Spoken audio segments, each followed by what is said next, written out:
El olor a quemado en el vestíbulo le golpeó la nariz ya en el rellano. El ascensor no funcionaba. El panel parpadeaba con un rectángulo rojo vacío, y debajo de su felpudo había una llave ajena con plástico negro descascarillado. En sus manos tenía una bolsa arrugada con los documentos del funeral y el recibo de la morgue. El día había terminado allí, donde ponían los sellos bajo la palabra fallecido. Y comenzaba aquí, en su puerta, donde alguien ya había conseguido colocar algo. Saludos a quienes escuchan esta historia. Por favor, escriban en los comentarios desde dónde la están viendo y qué opinan de las historias urbanas y cotidianas de terror que comienzan con detalles tan insignificantes como un olor, una llave o un número incorrecto. Les deseo una escucha tranquila pero tensa. A continuación, solo habrá una casa familiar y lo que en ella ya no se puede explicar. Ella vivía en un edificio de apartamentos normal. El apartamento estaba a nombre de su marido. El crédito era para los dos, pero él era quien pagaba principalmente. Su motivación ahora era simple y dura: no perder la vivienda y no volver a la vida dependiente con sus familiares. Durante los últimos meses lo había cuidado en casa y luego en el hospital, contando las pastillas y el dinero. Ahora había vuelto sola. Todo lo que quedaba de él en papel estaba en una bolsa ligera que pesaba más que cualquier maleta. No tocó la llave ajena que había debajo de la alfombra. Levantó el borde, miró y la dejó en su sitio, como una prueba para la que aún no estaba preparada. El apartamento estaba fresco. Comprobó mecánicamente el gas, las cortinas y la luz. Entró en el dormitorio al final, como si fuera el último punto, desde donde ya no habría distracciones. La cama la recibió con una colcha perfectamente lisa, pero cuando se acercó, vio en la almohada una marca reciente, profunda, reconocible, como la que solo deja un hombro pesado. La tela estaba caliente al tacto. Junto a ella, en la sábana, se difuminaba la huella de una mano grande, masculina. Empezó a buscar explicaciones. Se convenció a sí misma de que ella misma podía haber hecho la cama así, que el calor provenía de la batería y que la huella era antigua, pero en su cabeza ya surgían otros detalles. El error en el nombre del padre en la etiqueta de la morgue, la extraña nota en la esquina del acta, la letra apresurada, la conversación de la empleada que aseguraba que se trataba de un código interno y le pedía que no le prestara atención. Todo eso parecían pequeños detalles sin importancia, hasta que se acostó sobre la cálida almohada de su dormitorio. Por la noche intentó volver a la rutina. Encendió la televisión, se preparó unas gachas sencillas, se sentó frente al plato y no notó el sabor. El apartamento era el mismo, pero parecía desplazado, como un fotograma ligeramente torcido. Recordaba sus hábitos, cómo siempre dejaba los zapatos de lado, cómo daba un portazo a la puerta del armario, cómo se acostaba en su lado de la cama, hundiendo el colchón. Estos recuerdos reforzaban extrañamente la sensación de que alguien invisible seguía viviendo cerca, siguiendo los mismos hábitos. Por la noche, la despertó la habitual serie de sonidos. Al principio se oyó un suave clic de la cerradura de la puerta de entrada. Luego, alguien empujó la puerta y unos zapatos cayeron con un ruido sordo en el pasillo, tal y como él solía hacer siempre. La cama se movió ligeramente debajo de ella, y en el borde se produjo el familiar hundimiento, como si alguien se hubiera acostado con cuidado, tratando de no molestarla. En la oscuridad solo veía la forma, el hueco a su lado, el pliegue en la colcha, la almohada hundida. El aroma de su colonia llenó lentamente la habitación, mezclándose con el olor habitual de la ropa limpia. Ella permaneció inmóvil, pegada al colchón, no tanto por el horror, como por el dolor del reconocimiento. Al amanecer se despertó en completo silencio. La almohada de su lado ahora estaba lisa, pero la huella de la palma de la mano se había vuelto más clara en la sábana. En la cocina, en la silla, en lugar de la bufanda tirada, colgaba su chaqueta, que ayer estaba en el armario. La chaqueta olía a calle, como si la hubieran usado recientemente. Sobre la mesa había un informe de la morgue, doblado de forma diferente a como ella lo había dejado. En la parte inferior había una nueva nota apresurada con la hora, que coincidía con el sonido nocturno de la cerradura. El papel y la noche coincidían en un mismo punto.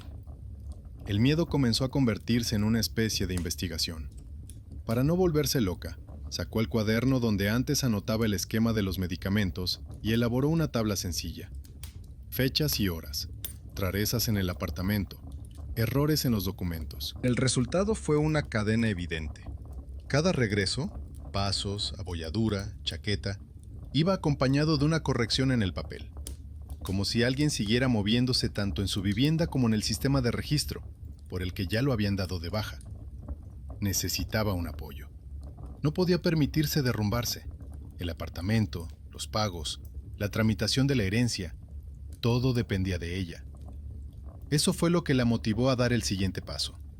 En lugar de esperar otra noche, decidió ir al lugar donde se habían colocado esas marcas, la morgue, de donde habían sacado su cuerpo por la mañana. Antes de salir, levantó la alfombrilla y cogió la llave ajena. Inesperadamente estaba caliente y encajaba perfectamente en su cerradura. La guardó en el bolsillo, como una prueba, y cerró la puerta tras de sí, dejando dentro la cama con las almohadas alineadas y un silencio que ya no parecía vacío. En la morgue la recibió el mismo olor a cloro, jabón barato y tela podrida que la había mareado la última vez. Se paró frente a la ventanilla de información con la misma bolsa en las manos, solo que ahora la sostenía no como una carga, sino como un argumento. Los papeles estaban doblados con regla. En la hoja superior había un sello familiar, una línea con su apellido, luego su nombre y segundo nombre, donde estaba la misma letra que había notado el día que lo tramitó. Entonces se encogió de hombros, decidiendo que no tenía sentido discutir con el sistema. Ahora esa letra parecía un cuña clavada entre quien yacía abajo en la nevera y quien la noche anterior había arrugado cuidadosamente la almohada en casa. Detrás del cristal había una mujer de mediana edad con el rostro seco y la voz tranquila. Hablaba con tono cansado y explicaba que los documentos estaban correctamente cumplimentados, que la corrección en la esquina era una nota interna habitual, simplemente para precisar la hora de la muerte. Pero cuando la viuda pidió que le mostraran el registro en el que se había introducido esa corrección, en la voz de la cajera registradora se percibió por un segundo una ligera irritación, y luego cautela. Repitió que los familiares no suelen interesarse por esos detalles, e intentó pasar al siguiente visitante. Aquí es donde entró en juego su habilidad oculta, la perseverancia, llevada al extremo por el cuidado de los detalles, la misma que antes se manifestaba en las tablas con el horario de las pastillas y los cuadernos con los gastos. Tranquilamente, extendió los documentos sobre el mostrador y señaló las inconsistencias. En una hoja figuraba una hora, en otra, otra. El sello estaba desplazado y la firma parecía estar superpuesta a otra. Recordó el recibo por los servicios, en el que también figuraba una hora que coincidía con el ruido nocturno de la cerradura de su apartamento. La mujer al otro lado del cristal primero se encogió de hombros, pero luego se levantó y se adentró en la oficina, llevándose los papeles. El pasillo de la morgue estaba vacío. En la pared colgaba un viejo horario de turnos con líneas torcidas. Varios apellidos estaban tachados y otros añadidos al lado. Junto al horario había una hoja con las normas de seguridad. El número del frigorífico debía coincidir con el número del registro. No se admitían errores. Fue precisamente esta hoja la que miró mecánicamente, y eso fue la primera pista. Alguien había cometido un error. Si no, no habría sido necesario colgar un papel aparte. Un joven celador con una bata arrugada, al que todos pasaban por alto sin fijarse en él, resultó ser un ayudante inesperado. Sacó un carrito por la puerta, la vio con las manos vacías junto al mostrador y le preguntó si estaba esperando la entrega o solo un certificado. En su pregunta no había compasión, solo la habitual eficiencia de una persona que trabaja todos los días con muertos y vivos y no se asusta. Ella le explicó brevemente que se habían llevado el cuerpo de su marido el día anterior y que ahora quería entender por qué había una discrepancia en la hora de los documentos. El celador frunció el ceño y dijo que, según las normas, solo el médico jefe podía hacer cambios, pero echó un vistazo al horario de turnos y añadió que anoche había estado de guardia otro médico, que ahora no estaba. Aún así, la acompañó hasta la puerta del pasillo de servicio. Allí, en el fondo, había un armario metálico con los números de las casillas escritos con rotulador en la puerta. El celador abrió el registro y echó un vistazo a las columnas. En la línea con el apellido de su marido estaba escrito el número, pero en el borde había una fina línea azul que tachaba esa entrada y dirigía la mirada hacia abajo, a la siguiente línea libre. Allí, con otra letra, estaba escrito el mismo nombre, pero con el apellido corregido y un nuevo número de casillero. El número antiguo estaba vacío, y junto a él, entre paréntesis, alguien había añadido un breve cancelado. Ella comprendió que se trataba del antiguo vínculo, del acto pasado que regresaba. Aún en el hospital, ella había insistido en llevarse a su marido antes, y no dejarlo allí para que le hicieran más pruebas. El joven médico la convenció durante mucho tiempo de que así sería más conveniente para el sistema, pero ella se resistió, temiendo gastos innecesarios y nuevos trámites burocráticos. Entonces ganó un día, y, según sus cálculos, dinero. Ahora ese día ahorrado había vuelto en forma de correcciones incomprensibles en el diario. El celador miró las páginas por encima del hombro de ella y finalmente admitió que había habido un fallo durante la noche. La nevera en la que debía estar su marido estaba vacía por la mañana, aunque el sello de cierre se había puesto por la noche. El médico jefe decidió tramitarlo como un error interno y reescribió la línea para no levantar sospechas. Decidió que se habían olvidado de trasladar el cuerpo, que lo habían confundido y que las preguntas innecesarias darían lugar a una investigación. El celador hablaba con sequedad, sin misticismo, como si se tratara de un simple malentendido cotidiano. Pero en esas tranquilas palabras se percibía lo más importante. Allí donde, según los documentos, debía estar el cadáver, no había nadie desde la noche anterior. Fue el primer giro brusco, la confirmación de que la desaparición no estaba solo en su cabeza. Los papeles, los recibos, las firmas ajenas, todo encajaba con el crujido nocturno de la puerta de la casa. Se dio cuenta de que su miedo no era inventado, sino que estaba respaldado por la fría contabilidad de la muerte. La decisión que tomó a continuación agravó definitivamente la amenaza. En lugar de aceptar la explicación del fallo y marcharse, pidió que le mostraran las grabaciones de las cámaras del pasillo del momento en que debían llevar el cuerpo al frigorífico. La recepcionista, al otro lado del cristal, intentó negarse alegando las normas internas, pero el celador, que para entonces ya se había involucrado claramente en la situación, dijo que, de todos modos, la cámara llevaba mucho tiempo grabando a ratos y casi no se veía nada. Al final, le dejaron acceder al ordenador y ella se quedó a su lado, mirando la temblorosa pantalla gris. La grabación era extraña. Hasta medianoche, por el pasillo iban y venían personas con batas, una camilla con una bolsa negra, el número de la etiqueta, que ella se sabía de memoria, apareció fugazmente en la imagen. Luego, la imagen se movió y desapareció por un segundo. Cuando volvió, la camilla ya estaba vacía junto a la pared, y la puerta de la nevera estaba abierta. La hora en la esquina de la imagen se adelantó varios minutos, exactamente el tiempo que, según su tabla, tardó en cerrarse la cerradura de su apartamento y en hundirse la cama de su lado. El celador maldijo en voz baja. Luego se dio cuenta de que ella estaba allí y se quedó en silencio, incómodo. Intentó racionalizarlo, diciendo que las cámaras a menudo fallaban, que podrían haber apagado la luz en el almacén, que alguien había apagado la grabación. Pero ahora él también parecía preocupado. Este hombre pequeño, considerado simplemente personal técnico, fue el primero en tomar en serio sus observaciones. Vio su tabla, comparó la hora del recibo y la de la esquina de la pantalla. Con su destreza en el manejo de registros y gráficos, se convirtió en ese héroe subestimado que hace avanzar la investigación. Salió de la morgue sin una respuesta, pero con una nueva carga. Una copia de la línea del registro con el número tachado, la hora aproximada del fallo de la cámara y la frase del celador sobre la celda vacía. En la parada, se sentó con esa hoja, como si fuera una carta ajena, y por primera vez pensó que podía achacarlo todo a la negligencia y las coincidencias, cerrar los ojos, vender el piso y marcharse. Pero entonces tendría que vivir con la idea de que alguien seguía viniendo a casa, acostándose en su lugar y dejando en la almohada un calor al que ella estaba más apegada que a cualquier explicación. Al atardecer, decidió hacer lo que antes solo había pensado fugazmente. Al regresar, no entró inmediatamente en el dormitorio. En lugar de eso, fue a la cocina. Sacó de un cajón una vieja cámara de vigilancia barata que habían comprado en su día para la casa de campo y que nunca habían instalado.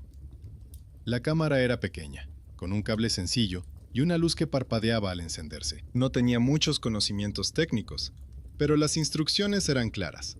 Solo había que enchufarla y colocarla de manera que enfocara la cama. Sabía que con este paso estaba invitando conscientemente a la noche a aparecer en la imagen. Pero la necesidad de ver, y no solo de sentir, se hizo más fuerte que el miedo. Por la noche, dio vueltas alrededor de la cama durante mucho tiempo, como si se tratara de una línea que no se podía cruzar accidentalmente. La sábana estaba limpia y alisada, y las almohadas estaban perfectamente colocadas a su lado. Colocó la cámara sobre la cómoda, orientando el objetivo de manera que el encuadre incluyera la cabecera y ambas mitades del colchón. Los cables colgaban de forma antiestética, así que los fijó con cinta adhesiva y comprobó una vez más que el dispositivo grababa sin hacer ruido, para no alterar el curso habitual de la noche. El pequeño LED del cuerpo era tenue, casi imperceptible, pero en la oscuridad total, su parpadeo se convirtió en un ser vivo independiente que ella ya odiaba. Intentó acostarse, como de costumbre, más cerca del borde, dejando la mitad libre. Por la noche se despertó varias veces, porque iba a darse la vuelta mecánicamente hacia el centro de la cama, como había hecho los últimos meses cuando dormía sola. Tenía que recordarse a sí misma que ahora el centro era una zona peligrosa, donde, según sus sensaciones, alguien regresaba. Las tuberías crepitaban en el pasillo. La puerta del apartamento vecino se cerró de golpe. Una sirena aulló en algún lugar. Y todo ello se convirtió en un ruido de fondo a través del cual ella esperaba un único sonido: el pesado golpe de unas botas en el vestíbulo. Cuando ocurrió, supo inmediatamente que no se había equivocado. Primero se oyó un suave clic de la cerradura, como si hubieran girado la llave con mucho cuidado, para no despertar a nadie. Luego, con un sonido sordo y familiar, se oyeron los zapatos volcados de lado, como él siempre hacía para que la piel no se agrietara. Se quedó inmóvil, contando los latidos de su corazón y notando que, en ese momento, la cámara parpadeaba con la misma regularidad que durante el día, cuando revisaba la grabación. Desde el pasillo llegó un susurro apenas audible de ropa, luego unos pasos apenas perceptibles por el pasillo, un chirrido en la puerta del dormitorio. Ni siquiera un chirrido, sino un recuerdo de él. La madera se movió ligeramente. La manija no hizo clic hasta el final, pero la puerta se abrió lo suficiente como para que entrara por la rendija el olor habitual del aire de la calle y algo más pesado, metálico. La cama no se hundió bruscamente. Primero, el colchón cerca de la cabecera se tensó ligeramente, como si alguien se apoyara con la rodilla, y luego el peso se posó junto a ella, estirando la sábana entre ambos. Sintió en el hombro ese ligero soplo de aire fresco que en los últimos días ya había aprendido a reconocer. En la oscuridad no veía nada, pero su piel le decía que había algo cerca, ocupando el lugar que ella todavía llamaba él en su memoria. Se contuvo casi físicamente para no darse la vuelta y mirar, porque sabía que si veía el vacío, tendría que achacarlo a los nervios, y si veía algo más, ya no habría vuelta atrás. Por la mañana se despertó con el chirrido habitual de la cama, como si alguien acabara de levantarse y se hubiera alejado. Por su lado, la sábana estaba ligeramente arrugada. Por el lado de él, más arrugada que la noche anterior. La almohada estaba como si alguien hubiera pasado toda la noche girando la cabeza y apoyando la nuca en ella. Tocó la tela con la mano. El colchón debajo estaba ligeramente caliente. No caliente, pero tampoco frío, como suele estar después de un largo sueño vacío. Apagó la cámara con dedos temblorosos. En la pantalla del teléfono, donde se grababa la grabación, se extendía una franja uniforme de noche. Se saltó las primeras horas, en las que no pasaba nada. Solo cambiaba suavemente el dibujo de las sombras de la farola fuera de la ventana. El tiempo en la pantalla marcaba los minutos, y todo parecía tan cotidiano que por un segundo le pareció que por la noche simplemente había inventado todos los sonidos. Pero justo en el momento en que recordó el chirrido de la cerradura, la imagen se movió. Ese breve instante se convirtió en la tercera señal de su cadena de pequeñas cosas repetitivas. La imagen pareció comprimirse por un segundo. Se veía rayada y luego se recuperó. La cama en la pantalla cambió entre dos fotogramas. En uno, la sábana estaba casi lisa. En el siguiente, ya temía esa familiar hendidura en su lado. Nadie entró en la habitación. La puerta, que quedaba en el borde del fotograma, permaneció en el mismo ángulo. El tiempo en la esquina se adelantó unos minutos, como si alguien hubiera recortado un trozo de la noche. Sin embargo, El micrófono integrado captó algo más. Una breve y profunda inspiración, muy cerca de la lente, como si alguien se hubiera inclinado hacia la cámara y luego se hubiera alejado hacia la cama. Rebobinó esa parte una y otra vez, tratando de encontrar alguna pista racional. Cada vez veía lo mismo. Una habitación vacía, un ligero fallo, en el siguiente fotograma, el peso de otra persona en el colchón y un sonido parecido a su respiración. Este fallo era similar al que ella y el celador habían visto en la grabación de la morgue. La misma desaparición repentina de un fragmento de tiempo. La misma consecuencia silenciosa. Por la noche volvió a la morgue, aunque sabía que, desde el punto de vista de la mayoría de la gente, eso ya traspasaba los límites de lo normal. Pero ahora no solo temía sensaciones, sino también una grabación. De camino, la revisó en su teléfono, anotando en una hoja de papel la hora exacta del salto, para luego compararla con el registro nocturno. Era su investigación silenciosa, casi escolar. Un cuaderno de cuadros, un bolígrafo, columnas ordenadas de horas y minutos, el olor a café barato de la máquina expendedora del pasillo. El celador la recibió en la sala de cambio. Parecía aún más cansado que el día anterior, pero cuando ella le mostró el teléfono y le explicó que solo quería comprobar la hora, no la rechazó. Ella notó que la trataba con un poco más de atención que el primer día, tal vez porque ahora él mismo veía la línea con el número tachado y la casilla vacía. Era él el inesperado benefactor, no un médico ni un jefe, sino una persona a la que en el pasillo todos evitan y a la que rara vez escuchan, pero que de hecho controla el movimiento de los cuerpos y sabe dónde se han equivocado los pasos de cada uno. Miró la grabación en silencio. Su mirada era más profesional que asustada. Detuvo la imagen, la acercó y comprobó si la sombra de la puerta se había movido o si algo parecido a una silueta había aparecido en el reflejo. Luego miró el reloj de su teléfono. Anotó la hora del salto en su libreta y dijo que iría a compararla con el registro de turnos y fallos técnicos. Ella notó para sí misma la seguridad con la que manejaba la información ajena, la rapidez con la que encontraba las carpetas necesarias. Su habilidad oculta se manifestaba en su capacidad para orientarse en el caos de papeles con la misma facilidad con la que otros se orientan en su propia casa. Mientras él estaba en el archivo, ella esperó en el pasillo, mirando el expositor con las fotos de los empleados. Entre ellas, en una vieja tarjeta descolorida, de repente vio un rostro familiar. No era el de su marido, sino el de un hombre al que conocía por lo que le habían contado otros. Hace unos 30 años, ese médico había realizado la autopsia de su padre, entonces aún joven. Su madre le había contado que ese patólogo solía trabajar por las noches para ayudar a agilizar los trámites y que los familiares pudieran recoger los cuerpos sin demoras. Le vino a la mente una frase olvidada que su marido había dicho una vez durante la cena. Mencionó que, cuando era estudiante, trabajaba cerca de la morgue, ayudando a trasladar camillas, y que un médico anciano le enseñó a no encariñarse con los lugares. Cuando el celador regresó, llevaba varias hojas en las manos. Solo confirmó que la avería de las cámaras en el registro técnico se había producido exactamente en el mismo intervalo que la anomalía en la grabación de su casa. Pero añadió algo más.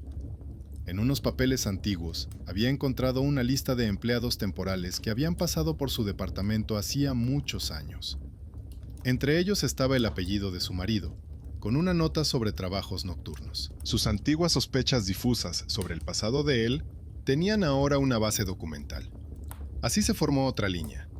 La elección pasada de su marido volvió como un boomerang.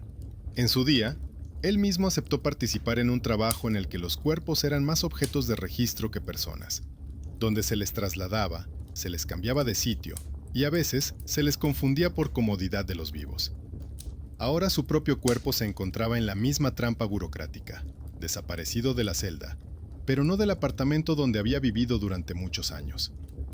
Y el hecho de que fuera precisamente este celador quien encontrara el registro con su apellido, lo convertía en el involuntario continuador del error ajeno, pero ya con la intención de corregirlo. Los dos intentaron resolverlo de forma racional. El celador propuso escribir una nota de servicio sobre la discrepancia en el registro y el fallo de la cámara, pero advirtió inmediatamente que, en el mejor de los casos, los superiores lo achacarían a un fallo técnico, y en el peor, lo culparían a él. Sin embargo, le anotó en una hoja aparte los números de las celdas, la hora de apertura de la puerta de la nevera y una nota sobre el compartimento vacío. Fue un pequeño gesto humano que contradecía las instrucciones, pero en esta historia fueron precisamente esas pequeñas decisiones las que tuvieron un verdadero poder. En casa extendió todos los papeles sobre la mesa: los recibos de la morgue, la copia de la línea del diario, la nota del celador, su cuaderno con las anotaciones nocturnas, las imágenes impresas de la cámara. En una de ellas, al ampliarla mucho, en el reflejo de la puerta de cristal del armario, se podía ver algo parecido a la silueta de una persona sentada en el borde de la cama. Era muy borrosa, casi casual, pero suficiente para que sus ojos se fijaran en esa sombra cada vez que la miraba. Fue en ese momento cuando comprendió a dónde conducían todas esas pistas. Todo convergía en un solo punto. En su apartamento, alguien ocupaba un lugar que el sistema consideraba vacío, y ella misma, con su investigación, parecía estar ayudándole a permanecer entre dos mundos, entre la nevera vacía y la almohada aplastada. El siguiente paso no debía ser decidir si creer o no creer, sino qué hacer con ese conocimiento. Dejar todo como estaba, intentar echarlo, formalizarlo definitivamente según las normas, o reconocer que una parte de ella no estaba preparada para cerrar la puerta del todo. Miró durante mucho tiempo los papeles y las fotos fijas esparcidos por la mesa, hasta que los ojos le empezaron a llorar por la tensión. En ese momento llamaron a la puerta. El sonido fue brusco, demasiado fuerte para ser tan tarde por la noche, y no encajaba bien en su ordenado esquema mental. Al principio decidió no abrir, pero el timbre volvió a sonar, insistente y breve, como una señal de servicio. En la mirilla había un hombre con una chaqueta y un pequeño bolso al hombro. En sus manos tenía un sobre de cartón fino con una etiqueta similar a las que se pegan en los documentos médicos. Abrió la puerta sin llegar a desbloquearla del todo, dejando la cadena puesta. El mensajero dijo su apellido y le dijo que le traía unos documentos que no habían podido entregarle en su antigua dirección. La frase sonó rutinaria, sin emoción. Ella firmó mecánicamente en su tableta, notando que su mano temblaba más de lo que le parecía. Cuando se cerró la puerta, el apartamento volvió a quedar en silencio, pero ahora había otro objeto relacionado con el lugar del que debía desaparecer todo, excepto los recuerdos. Sobre la mesa había una carta de la funeraria y una carpeta fina y transparente. La carta decía que habían encontrado en el archivo un paquete con las pertenencias personales de su marido, que por error no se habían entregado a los familiares. En la carpeta había su viejo reloj, que hacía tiempo que había dejado de llevar porque se atrasaba, y una tarjeta de plástico con su apellido y la fecha de su muerte. Entre las hojas había una estrecha tira de papel con el número de la nevera de la morgue, igual que el que ella había visto en las estanterías. La tarjeta estaba caliente, como si lo hubieran tenido en las manos recientemente, aunque era evidente que los papeles llevaban mucho tiempo en la caja. El reloj se convirtió inmediatamente en la cuarta señal repetitiva de su cadena. Las manecillas temblaban, pero seguían retrasadas casi el mismo intervalo que ella ya había calculado en su cuaderno. Lo dejó sobre la mesa, junto a la copia impresa del fotograma en el que aparecía la abolladura en la cama tras el fallo de la grabación. Todas las pistas encajaban en una simple línea. El hombre que en su día ayudó a familias ajenas a deshacerse más rápidamente de los cadáveres, se encontró atrapado entre el lugar donde debía ser conservado y el lugar donde vivía. Por la noche volvió más fuerte que antes. Ella decidió de antemano apagar la cámara, y fue una decisión importante. Ya no quería convertir cada ruido en un archivo que luego se pudiera rebobinar. En el vestíbulo, todo sucedió según el guión habitual. Un giro silencioso de la llave, el ruido de unas botas cayendo de lado, un ligero golpe de la puerta contra la pared. Pero ahora se había añadido un nuevo sonido, un breve golpe metálico, como si algo duro en el bolsillo hubiera golpeado el marco de la puerta. Ella sabía que él siempre solía llevar el cambio y las llaves en el mismo sitio, y su memoria le trajo obedientemente una imagen de su vida pasada, en la que ese sonido solo significaba que había vuelto tarde del trabajo. Esta vez, la cama se hundió profundamente de inmediato, no por sentarse con cuidado, sino por la caída habitual de una persona cansada a su lugar. El colchón la atrajo hacia el centro, como si volvieran a tensar una cuerda invisible entre ellos. A nivel de la piel, era muy parecido a cuando él se acercaba sin preguntar si tenía fuerzas, ganas o estado de ánimo para ello. El olor ya no era solo el de la calle. En él se mezclaban el frío del metal, el sutil rastro de la morgue, que ella había memorizado durante esos días, y algo que le recordaba vagamente a su antiguo aroma después de la calle y el tabaco. Yacía con los ojos abiertos, mirando obstinadamente a la oscuridad, y comprendía que no podía permanecer en ese estado indefinidamente. Cualquier sistema o bien alcanza el equilibrio o bien se derrumba. O bien reconocía que allí vivía con ella algo cuya existencia no podía plasmarse en ningún papel, o bien daba un paso adelante y cruzaba esa misma línea en la que había pensado durante el día, sentada a la mesa. La elección era fácil de formular, pero difícil en esencia. Aceptar la muerte hasta el final o seguir alimentando el mito. La mañana llegó como un castigo.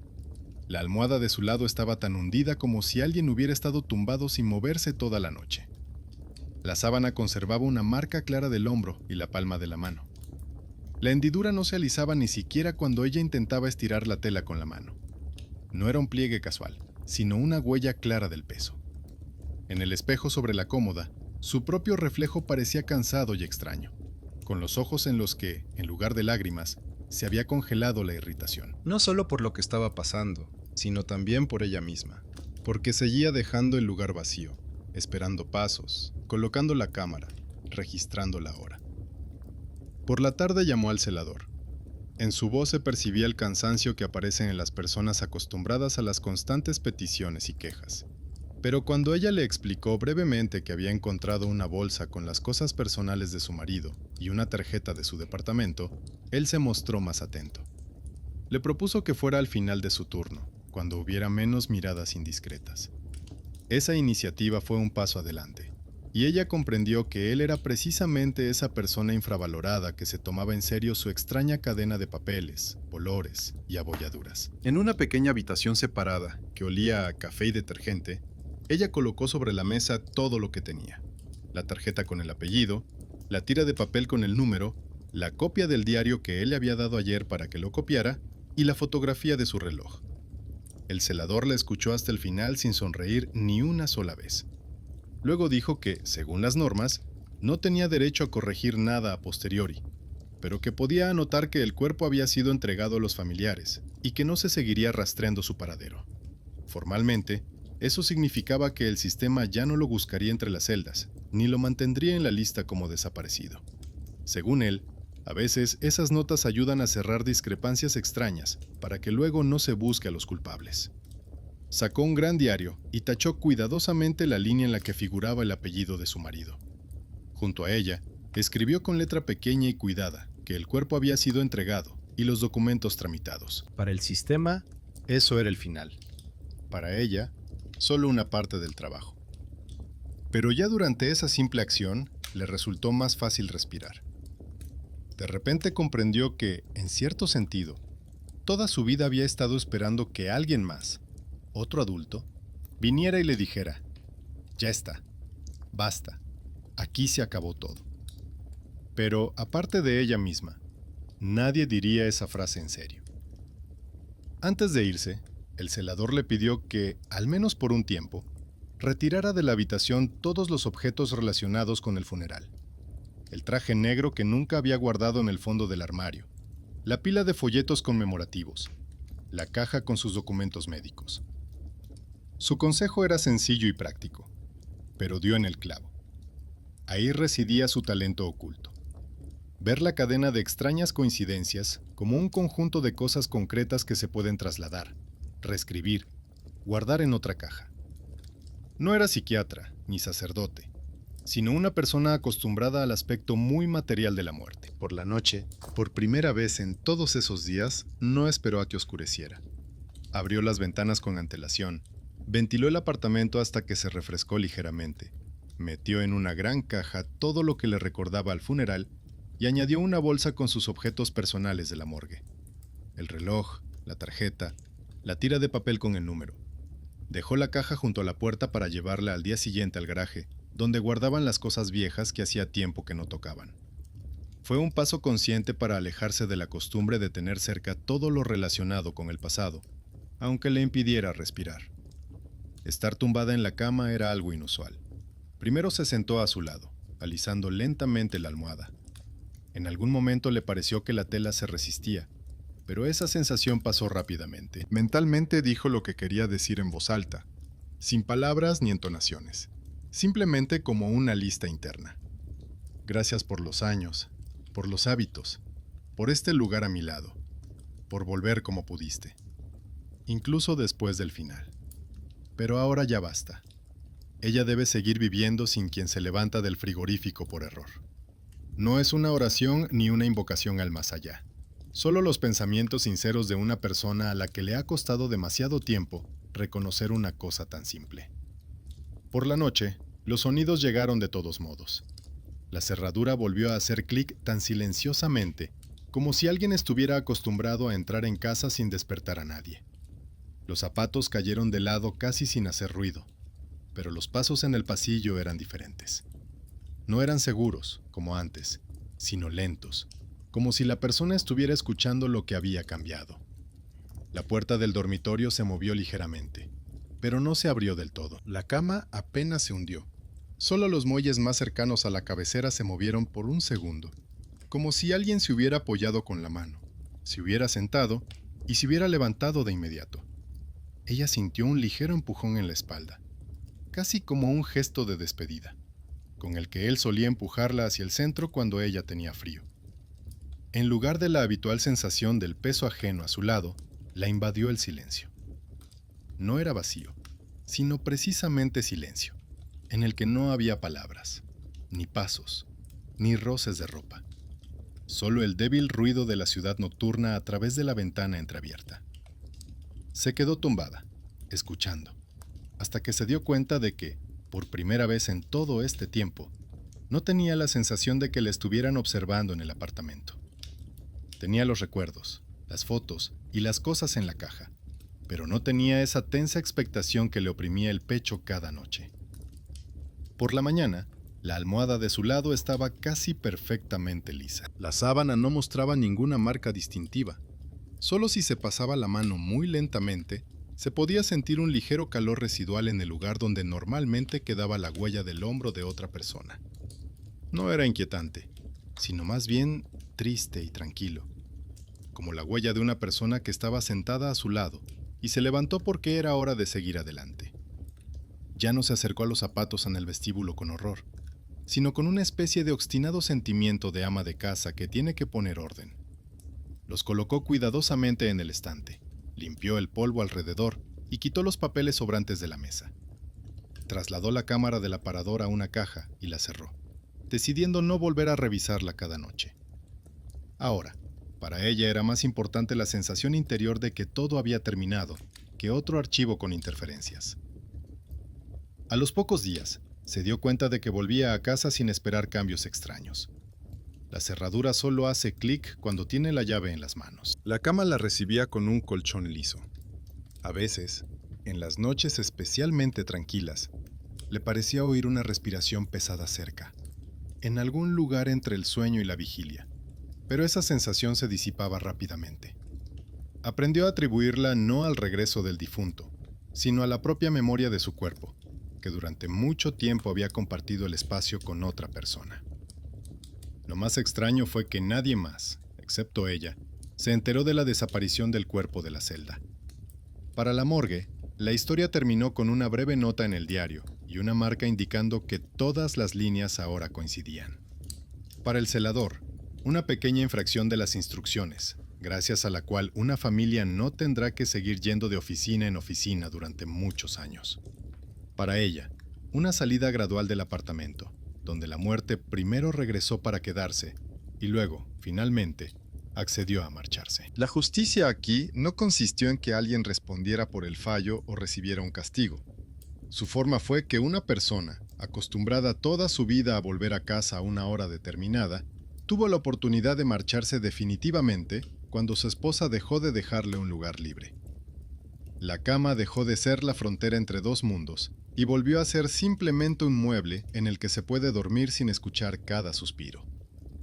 A veces, por la noche, al darse la vuelta de un lado a otro, todavía evitaba cuidadosamente su mitad, pero ya no por miedo, sino por vieja costumbre. Y por la mañana, al alisar la sábana, ya no comprobaba si había huellas en la almohada. Le bastaba con saber que, si aún quedaba alguna huella de su presencia, ya no vivía en el colchón ni en la nevera. permanecía en esos sencillos gestos que ella finalmente había hecho por sí misma. Aceptar, formalizar, dejar ir.